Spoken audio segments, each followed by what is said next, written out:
Welcome to Streets and Eats, the podcast where we want to inspire your next trip by telling you about some fantastic destinations and the best food to eat while you're there. Now remember, until the world opens completely back up and you feel safe to travel again, use this time to research and plan. That's what we're here for. In this episode, we've got Kirsten with us from Kids Are a Trip. She's an expert on traveling with children, and we're just going to pick her brains and help everybody make that transition to traveling with kids.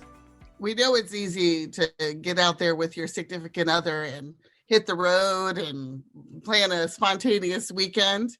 But how easy it once you start having those little ones to tow around. What do you think, Kirsten? Well, first of all, thank you both for having me here. This is super fun. It actually is quite a challenge for most people to go from just being us to having the +1/third wheel/child, so it throws a whole bunch of different things into the mix. And what I try to encourage people to travel with their kids, because it is hard in the beginning, like there's no way around that. But the more they get used to it, the better travelers they'll be in the long run. I agree. Jim and I traveled with our children from pretty much day one, still today, and now we've got grandchildren to add to the nest. So Our first trip with children was when our oldest daughter, Devin, was born, about 5 months old, and we were living in Germany at the time. I was in the military, and I got a month of leave, so we threw a bunch of stuff in the car, threw her in the car, a tent, and we just took off heading south down to the French Riviera and into Spain, the Costa del Sol, camping along the way. Wow. Yeah. So for us, that's impressive. Yeah, we've always done it. I would not tackle that. Yeah, I don't know that a lot of people would, but travel's in our blood, so that's what we did. Yeah. Well, that does bring us to the first kind of thing, because it's always been interesting to me when people do travel with children. What did you find was a good age to start traveling with kids, and kind of how did you prepare yourself for that? Yeah, I think, we're both obviously kind of made of the same stock. I was like, okay, throw the kid in the car, the plane, we're going to go travel. So we actually my husband and I had always traveled together before we had kids, and we were kind of like, well, kids aren't going to stop us. So at 9 months, we wanted to go see Scotland. What do we do? Scotland, England, and Wales. And so we carried him around in his little day pack, and he went everywhere and probably didn't love it so much and remembers none of it. So, but it was a great trip for us. So well, and kind of how it started, I do think that's one of the arguments, right? Is that the kids aren't really going to remember it when they're babies.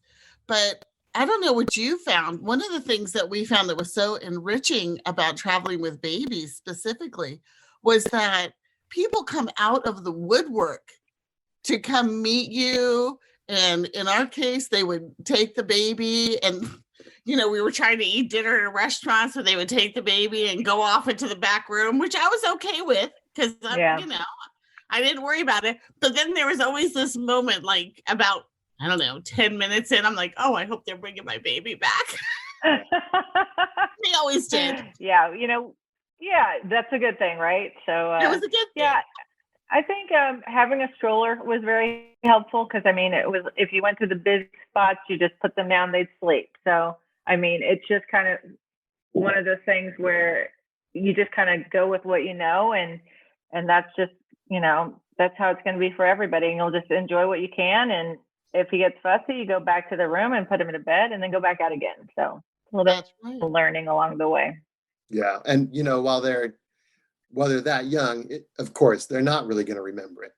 But what's happening is they're building up that capacity, and whether they know it or not, the desire to travel.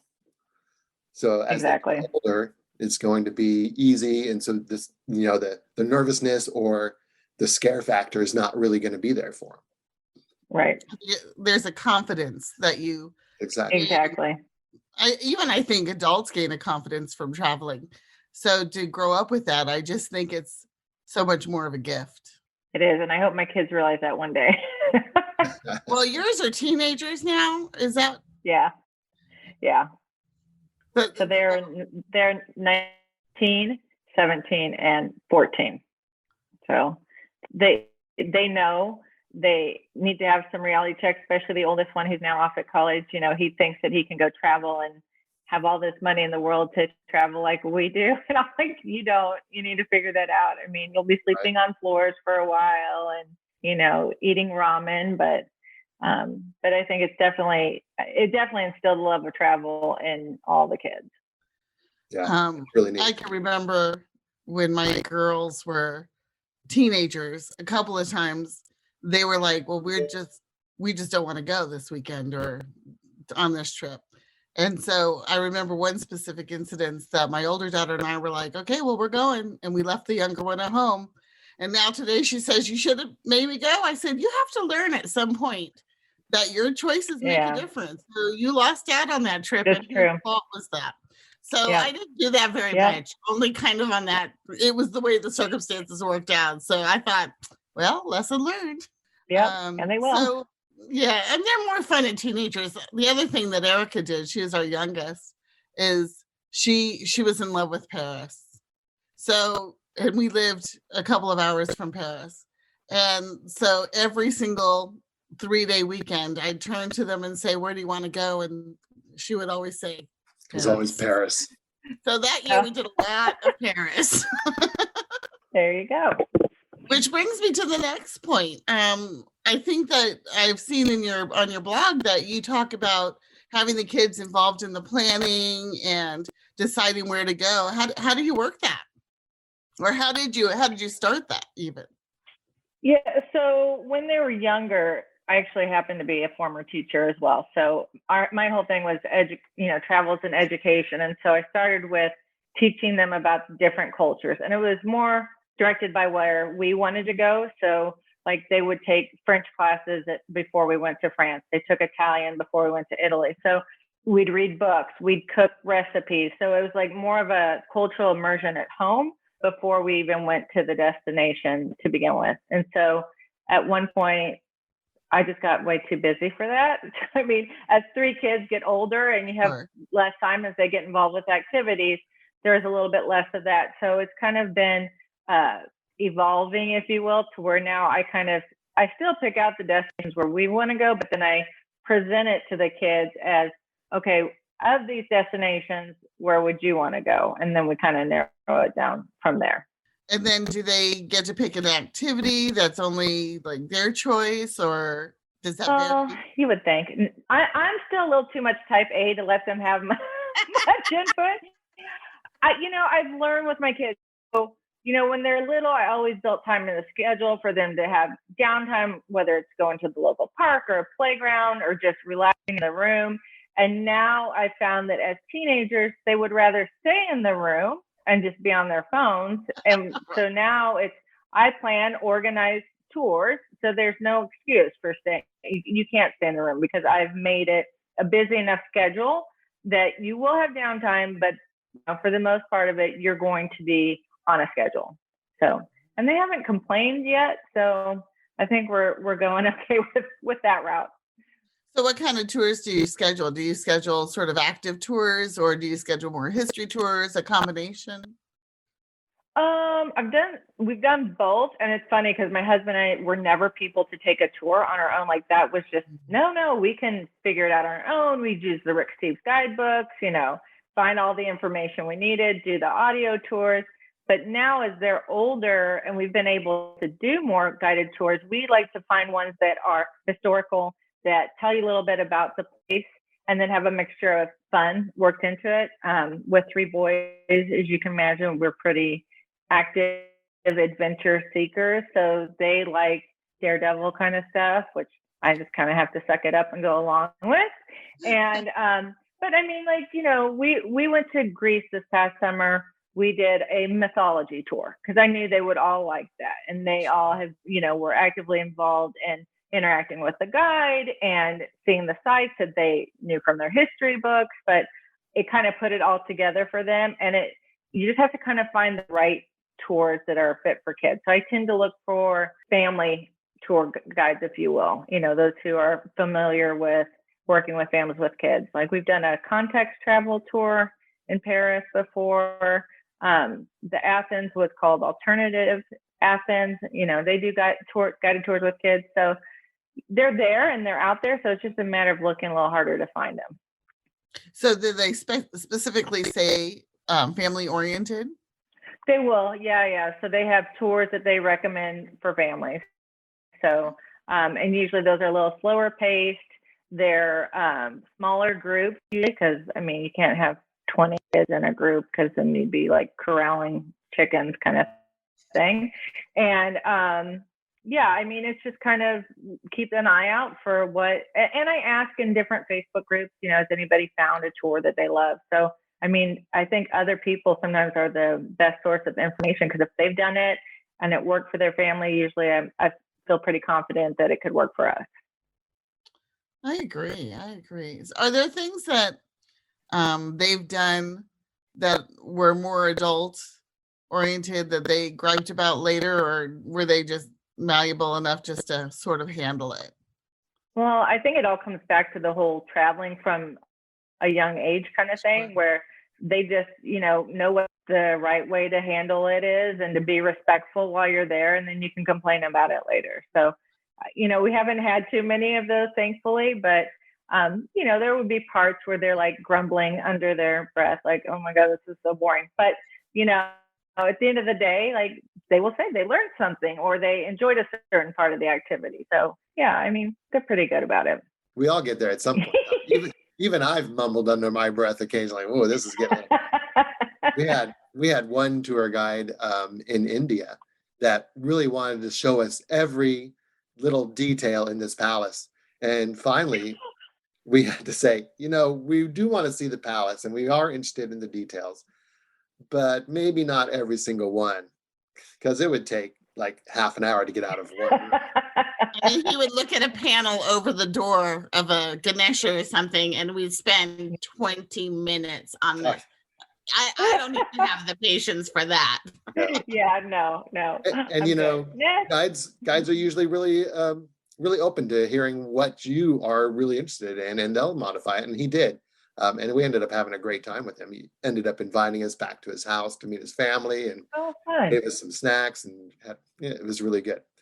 So I'm curious, because you have boys especially, what is the most adventurous thing that you've had to do that maybe was out of your comfort zone?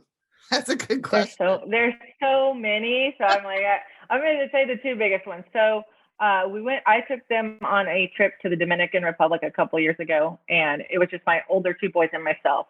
And I had a recommendation from somebody for a driver, and the driver took us to these waterfalls. They're called like the 27 waterfalls. You're basically hiking through the forest, through waterfalls. You're swimming, you're jumping, you're swimming, you're jumping.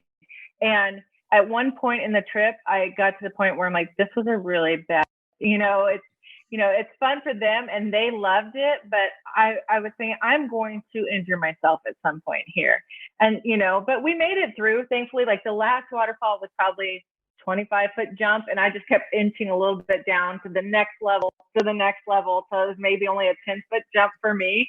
And they're like, oh, come on, so yeah. I get suckered into a lot of that. Like, you can do it, Mom, you can do it. And I'm like, I learned the last time we went a couple years ago to do the cenotes tour in outside of Cancun, and there was one like that, and I jumped and I hurt my tailbone pretty badly because I didn't land it properly. Ouch. And I probably won't be jumping off anytime soon.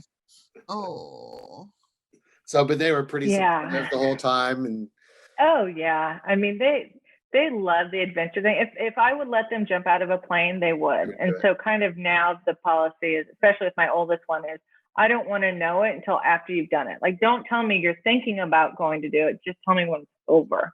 So I can understand that. That's a good policy. Well, yeah. And at least they're at that age now where they can go do those things that are out of our comfort zones on their own. Exactly. That's cool. Exactly. So when you're traveling, do you do everything together, or is there times when you've split up and done like separate things now that the kids have gotten older? Yeah, due to the nature of my job, I have done a lot of one-on-one traveling with the kids. So I think that kind of lends itself to when we are all as a group of 5, we do split off, because inevitably there will be activities that some kids want to do and the other one's like, yeah, no. I mean, our youngest is still in that age of where he wants to spend time with us. He wants to go out and he wants to see everything. He wants to do everything.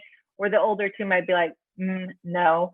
And so we do find ourselves sometimes, pairing off with him, and then the older two go and do their own thing, and, vice versa, mix it up with mom and dad. So yeah, that's a really good question, because it is kind of how the dynamics of our family. I mean, it's hard to get 5 people to agree on anything. Sometimes it's hard for 2 people to agree. So yeah, I mean, we just kind of got to go with the flow and do what works for everybody and make everyone happy. Well, I think that that's a natural progression anyway, that if they're used to being out there and they know how to get around, why not? There was a few times when our girls were teenagers that we said, okay, you can do it. One time we were in Tokyo, they even took the train all the way to Tokyo Disney by themselves and I don't want to go to Tokyo Disney. I'd already been there. And then they did Tokyo Disney. And I don't know if you know Tokyo in the summer, it's just ripping hot. No, thank you. But they went, they got on the train, they had their directions, and they knew to ask. They weren't afraid to ask. And they did the whole day. I was towards the end of the evening. By the time they got home, I'm going to be completely honest, my heart was a little bit palpitating, but they did make it back, and they'd had the day of their lives, and what a freeing experience. So yeah, that's awesome.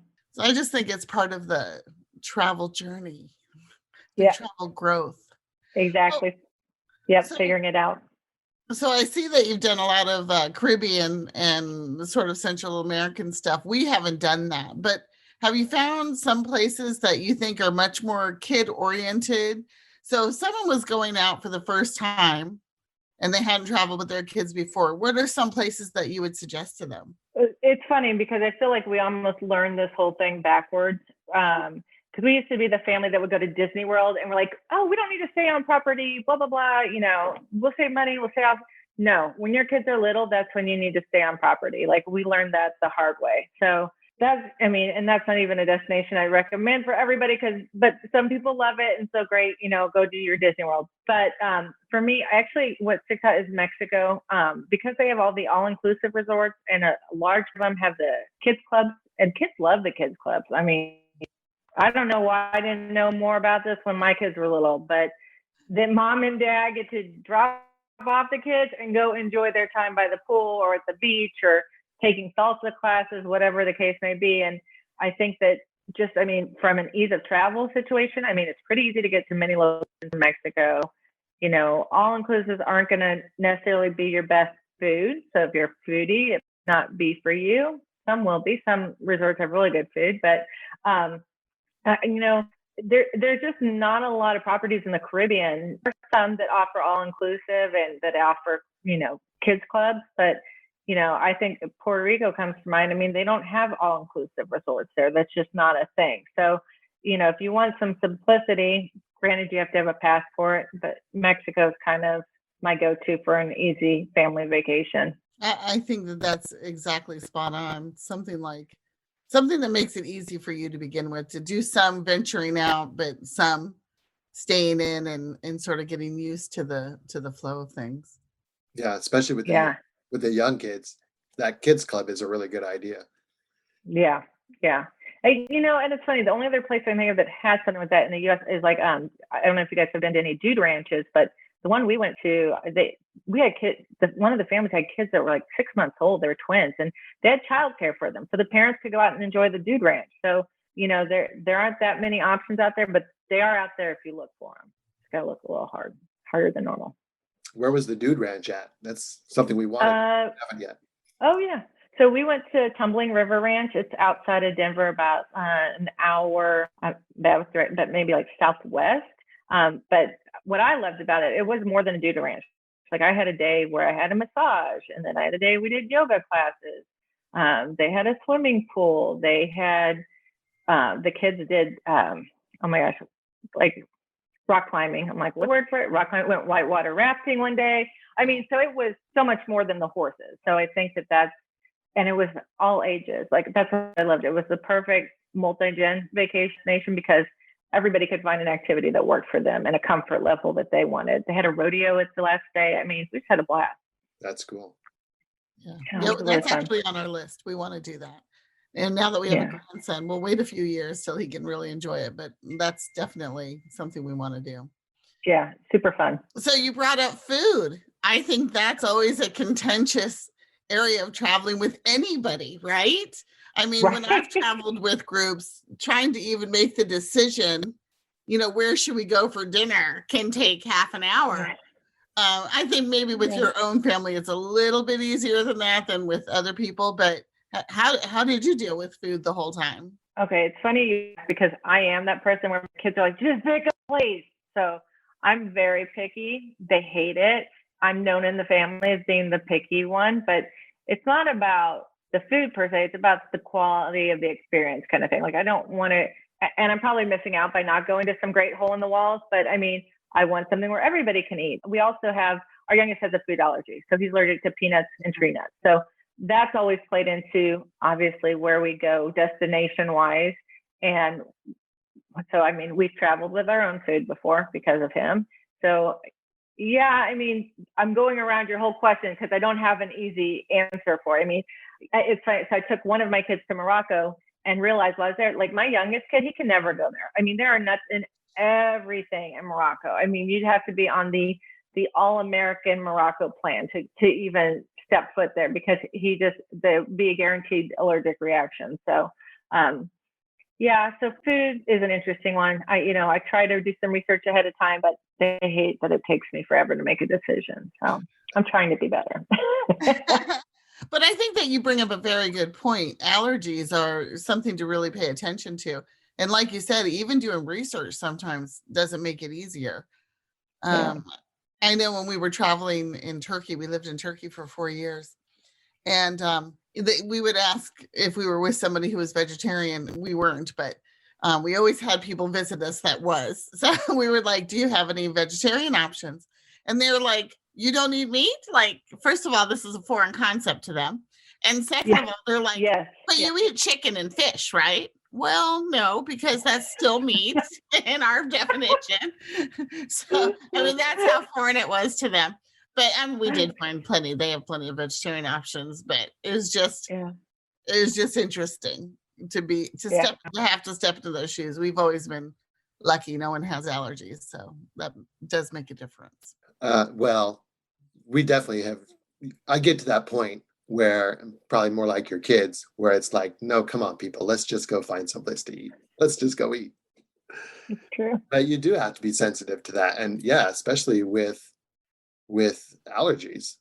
So when it comes to medications and stuff like that, traveling with kids, I'm sure you probably have maybe your own little pharmacy that you carry along, or is that something people should be aware of? Yeah, I do. So obviously with him, I have to bring an EpiPen and Benadryl to manage his food allergies. And then it's always Band-Aids because inevitably everybody needs a Band-Aid on a trip, one kind or another. Like, some aspirin. I don't have too big of a medicine kit because I've found that it's actually pretty inexpensive to buy medicine in most places compared to the United States. So I have had some interesting pharmacy conversations, just, in different places, because trying to explain what you want is not always easy. I mean, it's easier now with like Google Translate, but it didn't always used to be that way, as you both know. Yeah, I mean, so just the basics. I mean, I think that's always good to have on hand. I mean, we've gone from, like I said, traveling with our own food because we never knew what our food allergy kid would be able to eat at any restaurant, and we traveled with our formula. Like when they were little, we'd bring our own formula and you'd have to walk into a coffee shop and let them fill it up with hot water. And you got to wait for the water to cool down.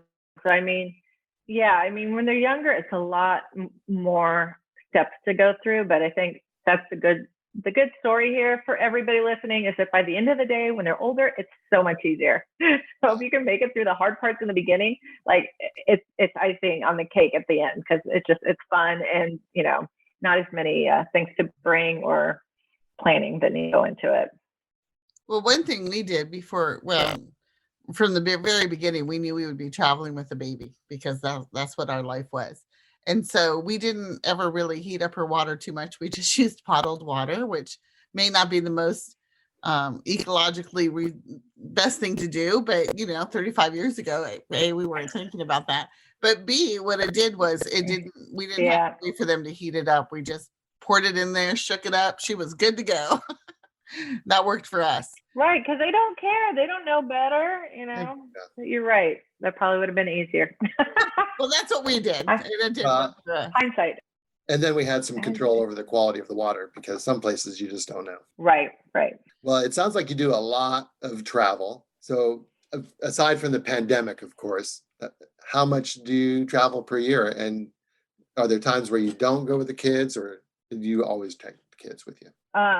So pre-pandemic, I probably traveled at least once a month and that's not with the kids. Sorry, let me get back on that. When the kids were younger, we could travel a lot with them. I did not hesitate to take them out of school. We lived in a very understanding school district, if you will, where there was no limit on the number of vacation days. They always thought that traveling with your kids was an education, like I said earlier. So we appreciated having a district that supported that. So when they're little, they would probably go on 4 or 5 trips a year.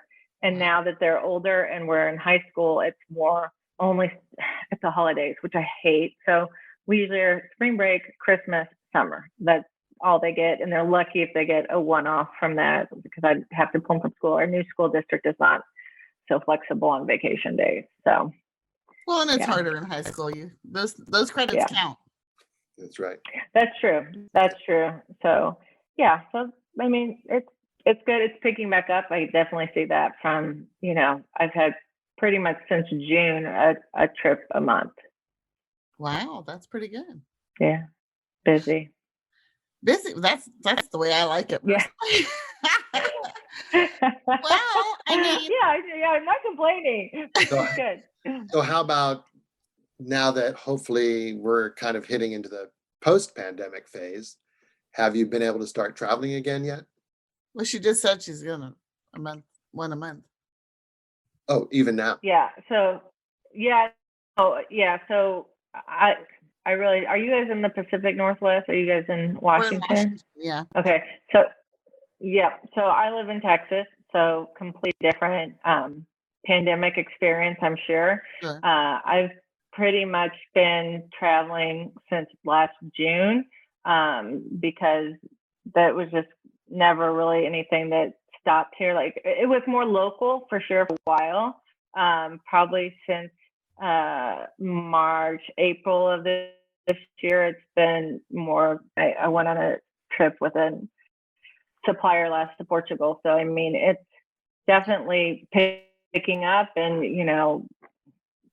it's interesting though, as a traveler, and you'll see it the more you get out, just to see how everybody kind of has dealt with it differently. So we're all going to have completely different experiences. So just kind of pack your patience, and, I mean, it is what it is. Everybody's just kind of doing it a little bit different. So, yeah. Well, I would agree with that. We entered the pandemic living in Japan still. So it was different than living in the States. And then when we moved here, I bet. Yeah. So, and we're going to Canada, which has been very strict. We're going at the end of the month. So should be interesting to see how that goes. But any other big tips that you want to tell us before we sign off? We really appreciate all your knowledge. Yeah, no, I laugh because I used to always tell people, travel with your kids, because, even when they don't remember it, and you might remember the bad parts, like crying babies on the plane, the people that are around you that you're worried about, they're going to be bothered by your kids, that you're probably never going to see them again in your life. So let that part of it go. Like, stop stressing about what other people think and how other people feel about it, because it's really about for you and what you're doing for yourself, your family, your kids, and how you're all going to grow from the experience at the end of the day. Go out and travel. 1,000%. Well, yeah, it was great talking to you. And thanks for coming on Streets and Eats with us. Yeah, thanks for joining. Thank you so much. Thank you for having me. This has been fun. All right, well, that wraps up another episode. Thanks for joining us here at Streets and Eats, where we want to encourage you to savor the adventure.